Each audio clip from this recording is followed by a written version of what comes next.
Hello, everybody. I know it's outside of Halloween, but that doesn't stop me from doing my face up. Okay, today's review is. I'm actually going to jump right into the review. Is Captain America's Civil War, which I know there's going to be a part two coming in maybe about 2 years. I don't remember. I'd Google it really quick, but I don't feel like doing that. So, let's see the review. I'm gonna give this a positive review. I'm gonna give it a little bit of negative. I'm gonna give it more positive than negative. But let's see where to start. Where to beginning? Where to begin? Yeah. Let's see. It starts off. I'm pretty sure all the Marvel. I'm pretty sure all comic book fans and Marvel fans have already seen this movie. So, let's see. So for one, it starts off with them trying to stop somebody in another country. Like always, it's never always on American turf. It's, it's American turf. It's Sokovia or Rwanda or blah blah or somewheres in the world that is in deep shit because of some bad guys who have some super powered weapons or a super powered force in general. But um skip ahead a little bit. Um After what happened in Wakanda, I think that's what happened. You know, like they called for a they called it the Sokovian Accords. Apparently it's a something policing the Avengers that they're not allowed to take action unless the UN, the United Nations, okays it at first.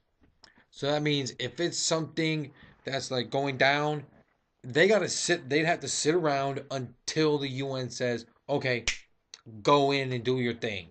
But you can't be all and blow shit up because then that costs the government tons of fucking money.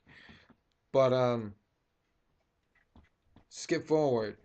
Only and then there's the attack in Vienna, which was um I thought was really well played out by the villain of the movie. So other than that, yeah. Um skip forward a little bit more. Now we're talking about the Avengers have been split into two factions. You got Captain America's side, and you got Tony Stark or Iron Man side.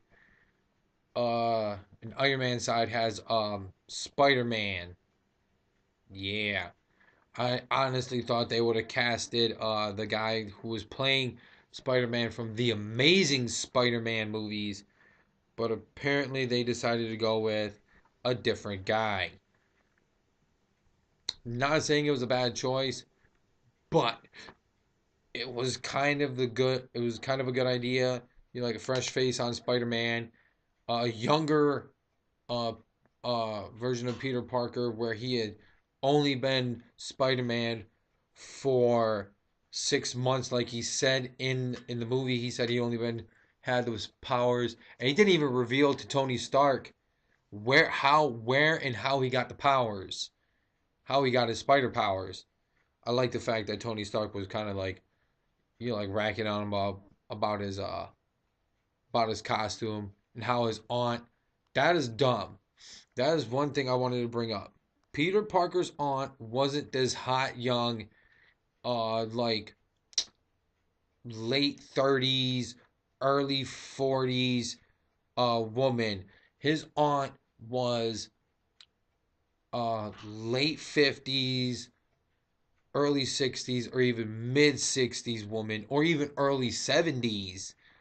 Uh, So they did kind of fuck up on that with Aunt May.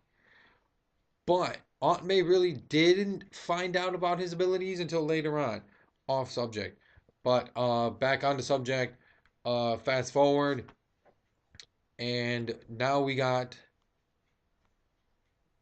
the real reason why Captain America split off away from the Avengers with Bucky and all of them is because he's after the real villain of the movie, which was the doctor who was examining and shooting the questions at Bucky. But again, fuck it. Fast forward. We're at the airport in Berlin now. Epic battle of two factions of superheroes. Epic fucking battle. Huge battle. Oh my god. I really couldn't have asked for more in a battle between two groups of six superheroes apiece. Like seriously, you got fucking Bucky, Captain America, Scarlet Witch, Hawkeye, Ant-Man, and um fuck, I forget the last guy. But then you got Iron Man, War Machine, Black Widow, um, uh, Black Panther, Spider Man, and one other dude on Tony's side. But it was an epic fight, swear, holy shit. But at the end of the fight, it was kind of fucked up that they got imprisoned into like the super maximum security out in the middle of the ocean where you put like the most hostile fucking villains on the planet. They got sent there. That's kind of fucked up because they weren't that hostile. As long as they don't have their tech, as long as they didn't have their tech, they were non-lethal.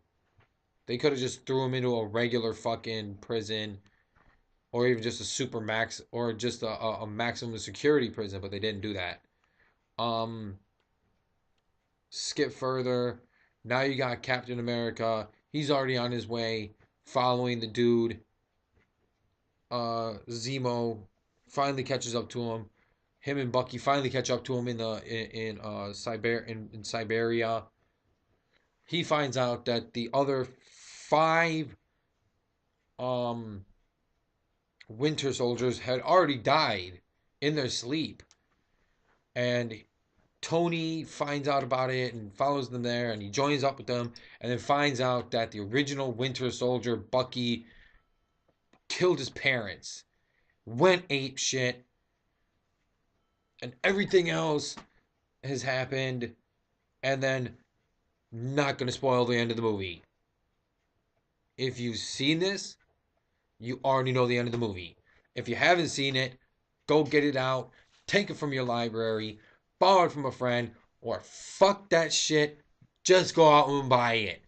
I'm giving this a 10 out of 10 straight up because it was an awesome movie. I can't wait for part 2 to come out to see who Stark has recruited for the Avengers other than Spider-Man and the Black Panther.